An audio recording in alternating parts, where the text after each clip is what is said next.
Olá meus amigos, aqui quem fala é o Michael Oliveira e hoje eu estou na casa de um grande amigo meu. Esse cara aqui eu posso dizer que é amigo mesmo, amigo do peito. Aquele que, sabe aqueles 5 caras que você pode dizer que são seus amigos de verdade? Esse aqui é um deles, tá? Esse aqui é o José Irã, um empresário aqui de Florianópolis, tá? E a gente se conheceu numa fase bem anterior a essa fase glamurosa das nossas vidas, né? Vamos dizer assim, essa fase mais fácil, quer dizer, não é tão fácil assim, mas enfim, tá mais confortável, vamos dizer assim, né? E eu vou contar um pouco da história do Irã para você conhecer o que é ser um empreendedor, o que é ter medo de arriscar, de dar um passo adiante, tá? Isso é uma coisa que não passa só na sua cabeça, passou na cabeça dele, passou na minha, e é muito fácil eu chegar e ligar a câmera e falar o que aconteceu comigo, mas algumas pessoas acabam até duvidando. Então eu fiz questão de vir na casa de um grande amigo meu, que conhece a minha história, que me conhece desde 2001, foi o ano que eu te conheci, foi mais ou menos isso? Foi mais ou menos nessa. Mais ou menos 2001, isso. E então, gente, já vai 13 anos de amizade já, e a gente já viveu várias fases juntas. Uma delas foi muito difícil para mim, outra mais difícil para o Irã também, mas a gente viveu muita coisa próxima, assim, a gente nunca perdeu contato, tá sempre conversando um com o outro, sempre batendo papo e tirando, cara, o que eu faço, me ajuda. Eu lembro que uma noite o Irã apareceu na minha porta lá em casa e falou, cara, eu não sei o que eu faço. A gente pegou o carro e foi pra igreja, lembra? Foi. E a gente tava desesperado, assim, os dois, né, cara? Cara, a tua história tá tão difícil quanto a minha. E, cara, a gente sentou lá no banco da igreja, ouviu o pastor pregar e tal. Foi bem legal. Foi uma coisa assim que a gente viveu juntos, um momento que eu não esqueço. E acho que para você também foi uma fase bem complicada da nossa vida. Sem dúvida, com certeza. Mas isso foi apenas alguns tijolos que a gente teve que colocar para construir a nossa vida, construir o nosso negócio, as nossas carreiras, que são bem diferentes. O Irã trabalha no setor de serviços e tem uma empresa muito próspera hoje. A gente está na cozinha da casa dele, que realmente, eu falei, cara, vamos no íntimo da tua casa. Então eu acho que o lugar mais íntimo, tirando o quarto, é a cozinha, né? É a cozinha, que é onde você recebe os teus amigos e é para mim, já tive algumas vezes aqui. E um dia eu até comentei com ele até um pouco tímido, tava com medo de gravar e de conversar e tal. Então eu falei, cara, vamos bater um papo e você vai ver que vai rolar bem naturalmente, né? E ele me recebeu aqui com muito carinho para eu contar um pouco da história dele e ele contar um pouco da minha história, para você conhecer um pouco mais do Michael Oliveira, tá? Eu fiz questão de fazer com que outra pessoa falasse ao invés de eu contar com as minhas próprias palavras, ok? A gente vai sentar ali agora e você vai acompanhar essa entrevista com a gente, esse bate-papo entre amigos aqui, vamos dizer assim, tá certo? Vamos lá então. Vamos lá. Bom, a gente vai continuar então a nossa conversa agora, aqui na sala da casa do Irã. E eu decidi mudar um pouco o enquadramento, a gente sempre faz sentado os dois do lado, enfim, mudar um pouco, ver como é que fica essa aqui. E eu vou perguntar pro Irã algumas coisas que aconteceram. A gente se conheceu em 2001, como a gente já falou, e eu vou contar um pouco do que eu via da tua vida naquela época. E depois eu quero que você fale para as pessoas o que você via da minha vida naquela época. E eu lembro quando eu cheguei aqui em Floripa, eu vim para trabalhar com o teu primo. Eu vim de Brasília, a gente vendeu a casa e tal e veio para cá. Quer dizer, uma pequena casa, né? Não era bem uma nossa, que dá para chegar e comprar outra casa. Não dava para comprar outra casa aqui. Enfim, a gente chegou aqui e eu comecei o teu primo e os teus tios lá me cederam um espaço para eu dormir na casa deles, enquanto a minha mãe e a minha irmã ficavam na casa de uns parentes nossos. A gente chegou sem nada aqui. E eu lembro que quando eu cheguei, eu conheci vocês. Vocês foram jantar na casa deles um dia, a gente começou a conversar e tal. A gente teve uma ligação muito forte desde cara, assim, desde que eu te conheci. Você era recém-casado. Eu acho que você devia ter uns 18, 19 anos. 19 anos, mais ou menos. 19, a tua esposa era mais nova, tinha mais nova, 15, 16 anos. Enfim, eu acho que você teve que... A gente acabou se conhecendo lá na Serra, em São Joaquim, e ficou um ano lá e resolveu vir morar junto, né? Formalmente a gente não chegou a casar, mas a gente foi morar junto, foi tentar fazer acontecer. Na Serra é normal isso, né? O pessoal começa cedo mesmo. E aí foi onde a gente acabou se conhecendo, né? Teve uma empatia de cara já, começou a conversar. Então, eu lembro que vocês estavam, assim, como você falou, vocês tinham acabado de chegar de Brasília, né?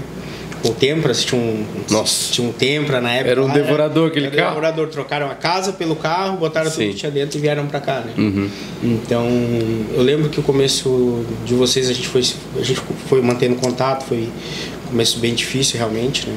Eu também era empregado na época, a gente estava passando por essa fase de autoconhecimento, aquela coisa toda. Eu já trabalhava com vidro na época. Você mexia com internet, né? Só para você saber, o Irã, ele, quando ele chegou aqui, ele também chegou numa situação muito parecida com a minha.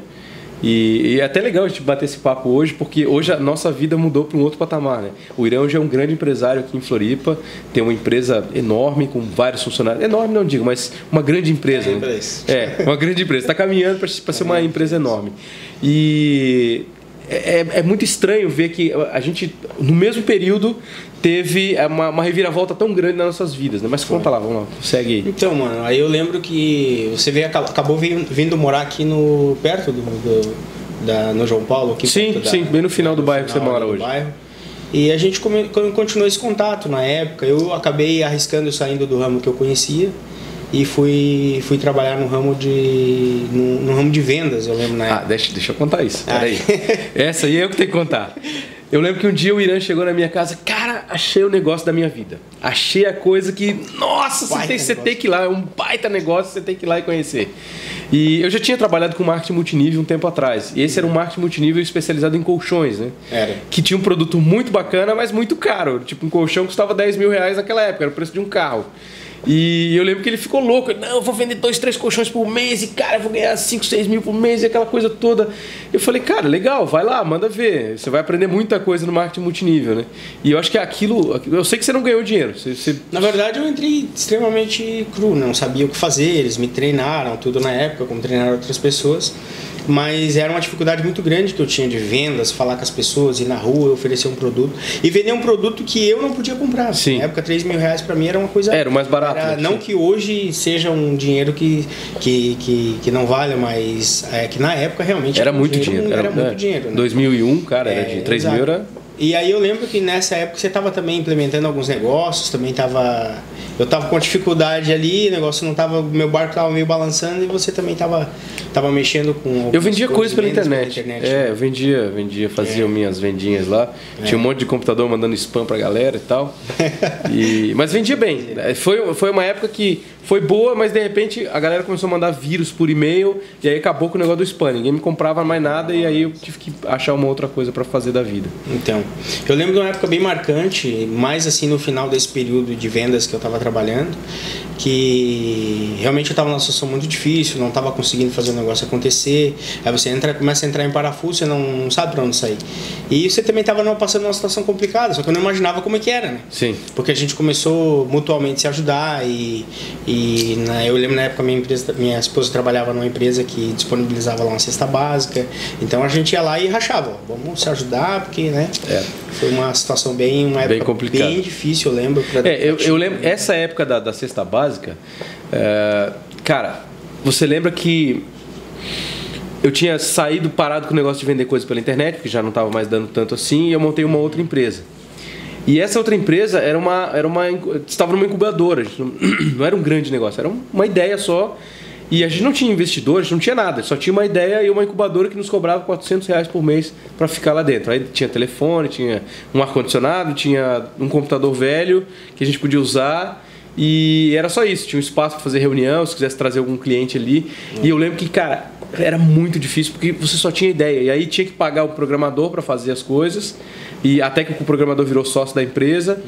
E não tinha grana, cara. A gente foi na cara e na coragem, assim. E foi muito difícil, assim, porque chegou uma fase, cara, que eu não tinha mais dinheiro para arrumar o carro. O carro quebrou, o tempo vivia quebrando, mas ficou 8 meses o carro na garagem e eu não podia arrumar. E eu lembro que eu saía da empresa lá da incubadora, num ambiente super high-tech, um negócio legal para aquele momento. E quando eu saía, chegava em casa, saía de lá, ia pro terminal, pegava o ônibus, ia pra minha casa. E eu lembro que era meio longe, assim, entre a parada final do ônibus e onde eu tava morando. Numa casa alugada também, numa casinha de fundos. Sim, e, cara, eu cheguei a contar quantos passos, eu nunca esqueço. Eram 2.136 passos até a minha casa. Cara, e sabendo que eu tinha um carro, que na época era um bom carro. E na verdade você era o provedor da família naquele momento, né, mano? Que eu lembro que morava tua mãe contigo, isso, tua irmã exatamente. Era um adolescente na época, acho que... 12, 13 anos, por aí. Né? E aí eu lembro, cara, essa foi acho que a fase mais difícil pra mim. Que chegou um mês, cara, que não tinha dinheiro pra dividir, eu já tinha raspado o pouco limite que o banco me dava. que acho que era 600, 800 reais, uma coisa assim. E para comprar comida, coisa de casa, pagar o aluguel. E eu lembro que eu tava com o aluguel vencido e o dono da casa lá, o vizinho lá cobrando e tal, e não tinha mais grana. E cara, e o pouco dinheiro que eu peguei, eu falei, ou eu pago aluguel e não vou pra rua, ou eu compro comida. E eu decidi pagar aluguel porque comida a gente dá um jeito, né? E eu lembro que foi me visitar uma tarde lá em casa e a gente ia fazer um café, alguma coisa assim, não tinha café, sei lá o que, não lembro exatamente como foi. Eu sei que tu saiu da minha casa e voltou e horas depois você apareceu com uma cesta básica lá na minha casa, cara. Aquilo ali, eu não sei se você que está assistindo esse vídeo já precisou receber uma cesta básica em casa. Não que é uma coisa, é uma coisa difícil de explicar até, porque você se sente, eu não estou conseguindo dar a condição mínima para minha família, e você se sente agradecido para a pessoa que te levou uma cesta básica, porque ela no mínimo vai te garantir pelo menos mais a sobrevivência de mais 15 dias com comida na geladeira. Mas era cesta básica mesmo, era arroz, óleo, feijão, não tinha nada não era um super rancho, era uma cesta básica que a tua esposa ganhava do emprego dela, né? É verdade. Cara, isso aí me marcou muito, mas olha, assim, foi o Irã, eu acho que foi a pior e a melhor coisa que podia ter me acontecido. Porque a partir dali, foi um momento de, cara, eu não posso deixar afundar do poço mais do que isso. Se afundar, eu vou morrer. Eu não vou conseguir voltar ou não vou conseguir sair do lamaçal, né? A partir dali, cara, eu lembro que eu fiquei com uma garra tão grande para fazer a empresa crescer, fazer os negócios crescer, decolar. E eu lembro que eu ia para as reuniões, tipo, a gente tava na incubadora, então o pessoal da incubadora às vezes conseguia reuniões com o pessoal de grandes empresas, tipo o sistema S, né, que é as federações das indústrias. A gente conseguia uma reunião com o Senai, cara. E pra mim aquilo ali era tábua de salvação e acabou sendo, né? A tábua de salvação. Cara, eu me agarrava. E assim, fazer negócio com grande empresa, cara. Sempre tem alguém pra te puxar o tapete, ou alguém pra te. Não, esse produto não é certo pro nosso negócio. E eu tinha que, tipo, o Ronaldinho driblando todo mundo ali para poder fazer as pessoas acreditar no produto, cara. E cada reunião daquela, acho que foi umas 20 reuniões até, o cara falar, beleza, a gente quer o negócio, tá aqui o contrato e tá aqui o cheque do primeiro pagamento. Acho que foi uns 6 meses assim nessa lenga-lenga. E eu acreditando, e cara, depois que a gente fechou o negócio, cara, tudo mudou, né? A partir dali tudo mudou. A empresa começou a crescer. E aí eu sei que eu fiquei, acho que foi uns 2 meses mais ou menos, uma dificuldade grande, mas depois daquele lance da cesta básica, acho que deu um clique, né? Mas aí eu não te contei realmente que a cesta não estava completa. Não sei se tu viu ela bem, tô sacando, mas um pouco dela já tinha ficado. Você rachou metade da cesta. Eu não podia te dar ela toda, senão eu tava ferrado. Você também estava numa situação difícil. Nossa, eu lembro que eu parei. Nesses dias aí, realmente, eu não tinha o que fazer. Eu disse, vou ligar pro mano, vamos se encontrar, porque eu preciso conversar com alguém, eu preciso expor a minha situação. Não pode, eu não sei pra onde sair, né? E eu lembro que a gente se encontrou, eu te peguei, eu tinha um carro na época, um Palio, tava pagando, só acho que eu não vendi ele, porque senão eu tinha perdido tudo. Aí a gente se encontrou, eu lembro que a gente parou no morrinho, assim, no final da tarde, eu falei, mano, eu não sei mais o que fazer, cara, eu tô com uma situação complicada, a mulher tá querendo separar ou ir embora, a dona da casa tá querendo a casa porque precisa, porque também tem as contas dela, eu não sei o que fazer, eu tô devendo no posto e, cara, voltou 2 cheques meus, eu não sei o que fazer, cara, eu tô ferrado. Começou a rir, aí você começou a rir. Cara, mano, que merda é essa, né? Eu tô numa situação complicada. Com você aqui. Me abrindo pro cara e o cara tá rindo da minha cara. Meu Deus, mano, o que é, cara? Tá rindo de mim? Ele falou, não, voltou 18 cheque meu, cara. Da minha empresa. Foi. Falei, 18? Ele falou, 18. Falei, cara, como é que você tá fazendo? Era uma situação muito difícil. Como é que você tá era fazendo? Era muito fogo. Porque, 2, eu vou resolver rapidinho, pensei. Sim, né? sim. Aí você me contou uma história lá da caixinha que você fazia. Cara, essa história eu vou contar pra galera, mas não é pra fazer não, tá? Não é pra fazer não. Eu lembro que você falou que... Que assim, era uma época que eu precisava comprar um computador, ia lá e cheque, né? Pedalava tudo em cheque, e como você tinha empresa, o banco te dava um talão com 40 folhas, enfim. Tá aqui, né? Aí alguns a gente trocava e tal.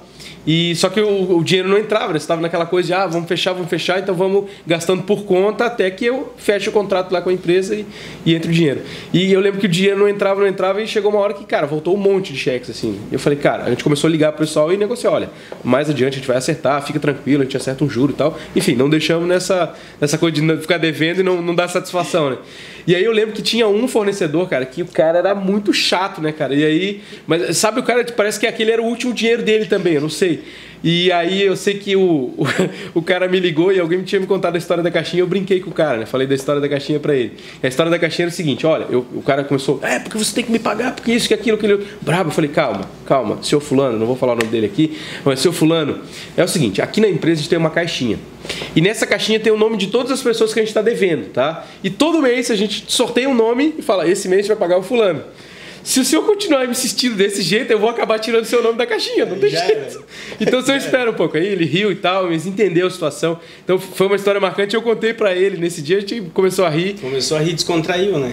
Mas assim, eu lembro desde quando eu te conheci, você já trabalhava meio por conta, fazia alguma coisa assim. O que marcava muito na tua pessoa era esse espírito empreendedor, de fazer alguma coisa, né, diferente. Porque a gente trabalha no mercado muito formal hoje, né? O cara, para trabalhar, o cara tem que ir lá arrumar um trabalho, tem que fazer um serviço braçal. Até pra mim foi difícil no início da minha empresa. Pra mim a mentalidade que eu tinha era essa. De empregado ainda. O cara precisava ir lá, pegar e fazer a coisa acontecer.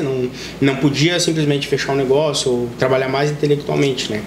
E essa questão do banco, por algum motivo, logo lá mais na frente eu acabei usando para montar a minha empresa também.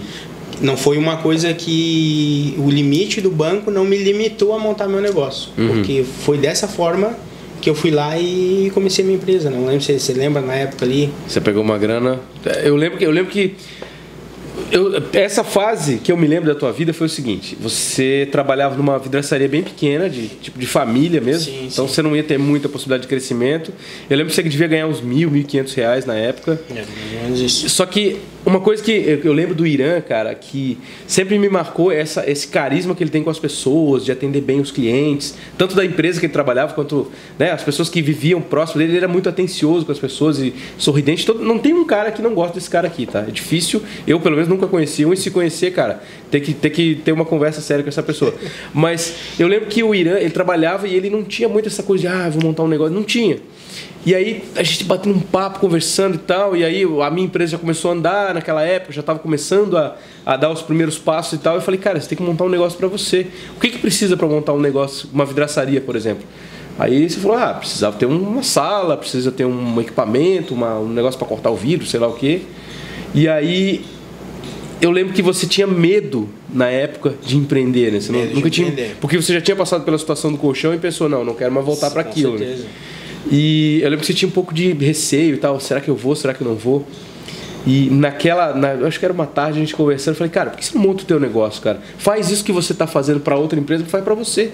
Pega trabalhos menores e tal, e acho que foi um incentivo bacana de ter conversado aquele dia. Imagina, nossa, nesse momento eu comecei nossa, eu vou... Você pegou dinheiro parte do teu limite da tua conta e da tua esposa. Sim, eu peguei na época 300, também era um financiamento monstruoso. Era R$300 da minha conta e R$200 da conta da Gnade. Cheque especial, né? Não, era R$200 mesmo. Exatamente. E do cheque especial. E aí foi onde a gente comprou os primeiros materiais, e a coisa aconteceu numa dinâmica que, quando eu vi que a partir dessas conversas que a gente vinha tendo, eu comecei a colocar no papel o que eu precisava para fazer meu negócio, né? Comecei a escrever, porque eu tinha vergonha de falar isso com a Cris, com a minha esposa, com os amigos, eu comecei a escrever em inglês. Na época eu tinha terminado um curso, gostava da língua, comecei a falar. Eu tenho até hoje a agenda ali toda escrita e falava, eu preciso disso, meu Deus, me ajuda aqui, me ajuda ali. E eu fui desenvolvendo essa vontade de ter empresa. Quando eu me dei por conta, eu tinha assinado um contrato de aluguel de 1 ano e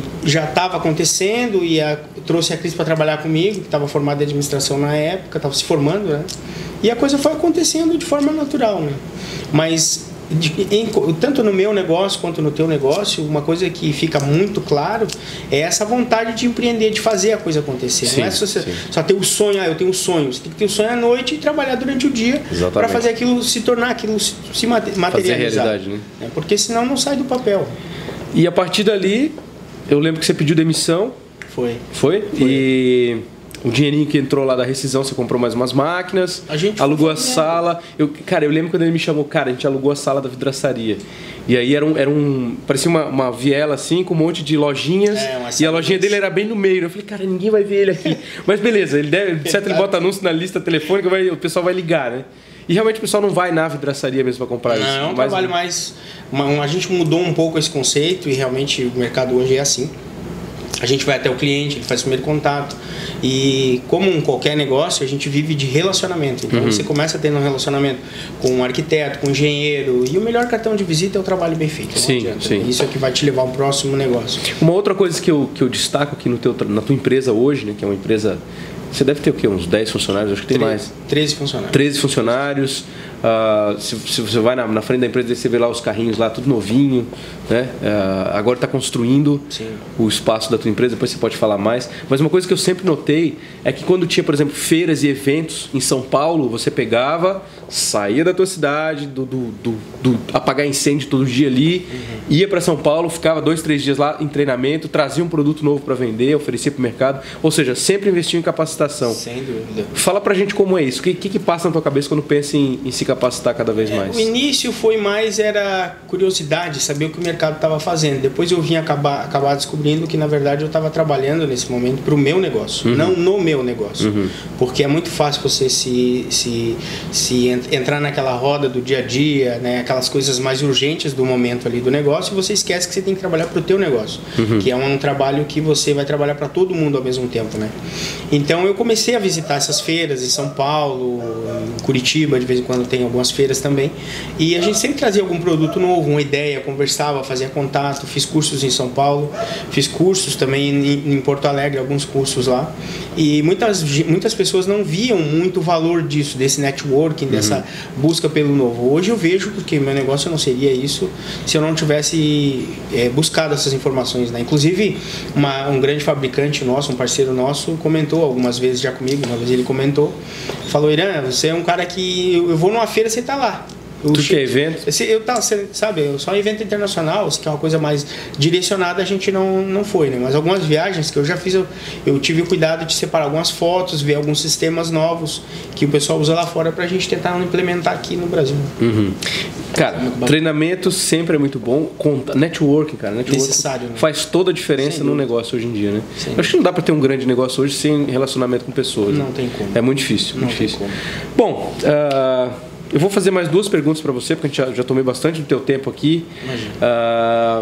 Eu quero saber 2 coisas de você como empreendedor. Como amigo, eu já sei várias fases da tua vida, mas como empreendedor. Qual foi o momento mais difícil e qual foi o momento da virada para você?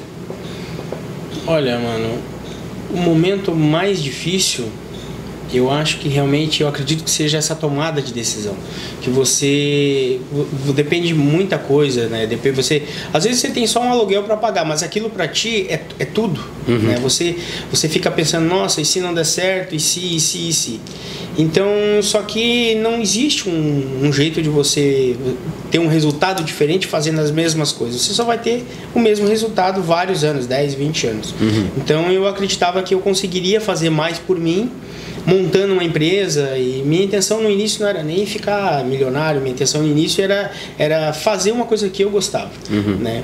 Então eu comecei, acho que o momento mais difícil foi esse, de ir lá tomar decisão e largar o emprego e convencer as pessoas que estão ao teu redor que aquilo vai dar certo, porque você tem que vender essa ideia também para eles, para você ter algum certo apoio no começo, né? Pedir demissão, largar o emprego e como todo mundo fala, já é clichê, mas pensar fora da caixa, né? E o momento mais difícil,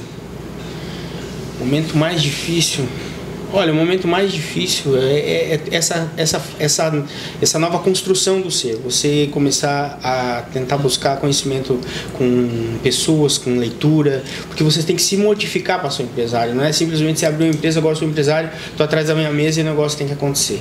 A dinâmica é bem diferente, mas isso tudo se aprende. Basta que busque, que vá atrás do conhecimento, que leia um livro, que faça bons cursos, que eu também não tenho formação, não tenho curso superior. A gente é formado pela Escola da Vida. Formado pela Escola da Vida. Vida dura ainda. Exatamente. O máximo que eu fiz foi um curso de inglês. Na época que eu trabalhava com vidro, que eu era vidraceiro ainda, que eu achava, todo mundo ria da minha cara, o cara vidraceiro falando inglês, o que ele quer com inglês? Hoje eu preciso, eu viajo, né? Tenho alguns parceiros, alguns amigos que só falam inglês, então esses momentos foram os momentos mais difíceis assim, para mim. Mas a própria transição da empresa pelo crescimento, ir para uma fase nova agora que a gente vai para um galpão próprio, a compra de produtos, maquinários para a empresa, veículos, né? São coisas que ingestam capital e você te demanda um certo preparo a mais, né? O frio na barriga sempre dá, né? Toda vida. O frio de montar um negócio e ampliar um negócio é o mesmo. É o mesmo sempre. Pode falar com uma pessoa que tem um negócio, está iniciando agora, eu tenho um negócio há 20 anos, mas você tem que fazer, você tem que passar por esses desafios. Mas eu acho que esse dar o próximo passo é mais difícil. Porque montar um negócio, por exemplo, você não tinha nada a perder. Mas se você ia perder, é teu nome no SPC. Sim. Certo? Agora, quando você já tem pessoas, dependendo da tua empresa, do teu negócio, das decisões que você toma, você tem que pensar muito mais. Então, acho que ter alguma coisa a mais que arriscar mais, acho que é mais difícil, né? Esse próximo passo. Levar o negócio para o próximo nível é sempre mais difícil. Exatamente, mas é aquela gráfico da escada, né? O primeiro degrau às vezes é um pouco mais alto e depois você vai trilhando, né? Sim. Mas a decisão tem que acontecer, em algum momento ela tem que acontecer. Você tem que chegar e dizer, não, eu vou fazer. Você tem que ter o teu day one, que todo empresário tem, ele às vezes não lembra, diz, eu não tive isso.